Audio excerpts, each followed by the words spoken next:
Bien, el video anterior entonces es una introducción y una fundamentación del tema actual. La tectónica de placas. Bien, ¿qué hace referencia a este nombre? No es un, dentro de todo el conocimiento científico y por lo que demora en general ese conocimiento científico, se puede decir que es relativamente nuevo el conocimiento, más allá de que lleva ya un siglo. Pero para la ciencia un siglo no es tanto, ¿sí? No es tanto como lo es para nosotros así en la vida cotidiana hablar de un siglo. En inicios del siglo XX, ¿sí? Un científico alemán, Wegener, Alfred Wegener, que se escribe Wegener, ¿sí? Este científico empieza a cuestionarse, empieza a preguntarse cómo es que han surgido los continentes. ¿Cómo es que existen diferentes continentes? ¿Por qué existen diferentes continentes? ¿Por qué la Tierra no es algo todo como una pelotita, algo que sea todo uniforme? ¿Por qué la Tierra tiene relieves? ¿Por qué la Tierra tiene esta biodiversidad que a su vez es compartida en ciertos continentes? ¿Y por qué los continentes parecen piezas de rompecabezas? Ya que la cartografía en aquel entonces, ¿sí? Ya indicaba, mostraba, ¿sí? De hace mucho, mucho tiempo atrás, incluso ya en el año 1570, ¿sí?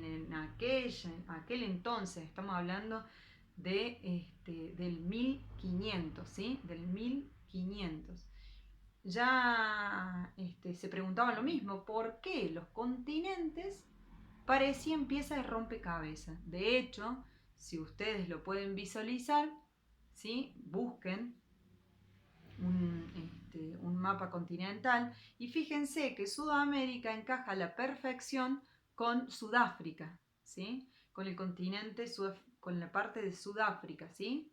Entonces, ¿cómo es? ¿Por qué los continentes tenían esa mirada o esa forma de rompecabezas, de piezas de rompecabezas? Miren todos los años, los siglos que pasaron hasta que vino esta persona, ¿sí? Y siguió investigando un poco más y a preguntarse y a resolver esas preguntas. Entonces, vio que los continentes parecían piezas de rompecabezas. Esto quiere decir que las costas de los continentes encajaban perfectamente. Si yo las quería unir, encajaban perfectamente. Después, otra cosa que se dio cuenta es que había restos fósiles que se habían encontrado en Sudamérica iguales a los que se habían encontrado en Sudáfrica. Restos fósiles de plantas tropicales que se encontraban en los polos. Entonces, ¿cómo era posible que esas plantas tropicales, de origen tropical, que son propias de climas tropicales, tuvieran fósiles, se encontraran fósiles en los polos? ¿Y cómo podía ser que a tanta distancia que tuviéramos Sudamérica con Sudáfrica, había fósiles de los mismos animales y no se encontraban en otras partes del mundo? Solo en Sudáfrica y Sudamérica, que coincidencia, Sudáfrica y Sudamérica encastran sus costas como un rompecabezas. Entonces, era como mucha coincidencia, ¿sí? Otra cosa que observaba en aquel entonces, ciertos minerales que tienen una capacidad magnética, ¿sí? Se disponían en rocas de la misma forma en ciertos continentes con otros continentes que también encajaban sus costas. Además, encontraron que ciertas cordilleras, ¿sí? Entre Estados Unidos y Suecia, ¿sí? coincidían entre sí. tenían los mismos estratos, había costas que tenían los mismos estratos, ¿sí? Entonces eran como los mismos años de formación, había como muchas cosas ahí que quedaban como pendientes de entender por qué en un lado había igualdad que en otro lado, ¿sí? Por qué encajaban como rompecabezas. Entonces, él lo que propuso fue la teoría que se llamó deriva continental. Deriva continental. Lamentablemente en el 1912, la planteó en 1912, plantea este científico la teoría de la deriva continental. Lamentablemente este científico no contaba con la suficiente tecnología, no contaba con los suficientes elementos, las suficientes herramientas para poder atar todos los cabos y poder dar una explicación lógica a su teoría. Él decía justamente que antes la Tierra era un todo, ¿sí? Ese continente era un todo, por eso Pangea. Pangea. Pan es de todo y Gea, tierra. ¿Sí? Entonces él plantea que antes, que hace 200 millones de años atrás o más, esto era un todo. Los continentes eran un todo. Pero que por X motivos que él no sabía explicar porque le estaban faltando elementos y herramientas, instrumentos para poder explicar, por algún motivo esa Pangea se había separado lentamente hasta formar los continentes actuales. En 1950, ¿sí?, existe una geóloga, ¿sí?, que se llama Thart. Existe esta geóloga que lo que ella puede lograr es investigar las profundidades oceánicas, ¿sí?, las cortezas oceánicas. ¿Y qué encuentra ella a través de radares?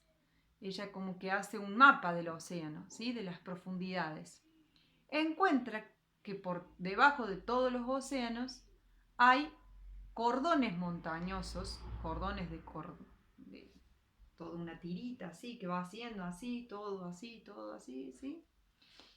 Y que entre algunos de esos cordones había una fosa continental, un pozo, ¿sí? Y que esa gran fosa parecía separar el océano. Entonces ella apuesta a la deriva continental. Ella afirma y da más fundamentos todavía a la deriva continental. Ella dice que esto tiene que ver con los movimientos de algún momento que se han generado y han logrado separar la Pangea. Otro descubrimiento de esta geóloga es que los puntos sísmicos, o sea, los puntos de epicentros, ¿sí?, los puntos donde se dan, donde se provocan los sismos, coinciden con todo ese cordón, ¿sí?, todo ese cordón de cordilleras que hay en el fondo oceánico. Con esas fosas coinciden. Entonces, ella dice que totalmente de acuerdo con Wegener. Sin embargo, los científicos, la comunidad científica, no le aceptan, siguen sin aceptar la teoría de Wegener. Sigue firme, estamos hablando de 1950, chicos, no es tanto tiempo atrás, ¿sí? Sigue firme en aquel entonces que los animales que estaban en Sudáfrica y que también estaban acá en Sudamérica, en algún momento habían podido transitar por un puente que conectaba, sí, un puente geológico, ¿no?, un puente, una estructura geológica que conectaba los continentes y que por eso habían trasladado, ¿sí?, de un continente a otro. Y que ese puente, por X motivo, ahora estaba al fondo del océano. Y esa era la teoría que prevalecía. Sin embargo, en 1960 se confirma que la Tierra no es algo estático, que la Tierra tiene movimientos anuales, ¿sí? Y diarios. No estamos hablando de los movimientos de rotación y de traslación, ¿sí? Sino movimientos propios de la corteza que generan, ¿sí?, la separación de ese continente que se llama Pangea. Observan realmente que la Tierra no es un todo, que no es algo uniforme la corteza de la Tierra, sino que está como partida en pedacitos, en piezas, ¿sí? Y que esas piezas se mueven. Entonces, en 1960 se postula la teoría de tectónica de placas.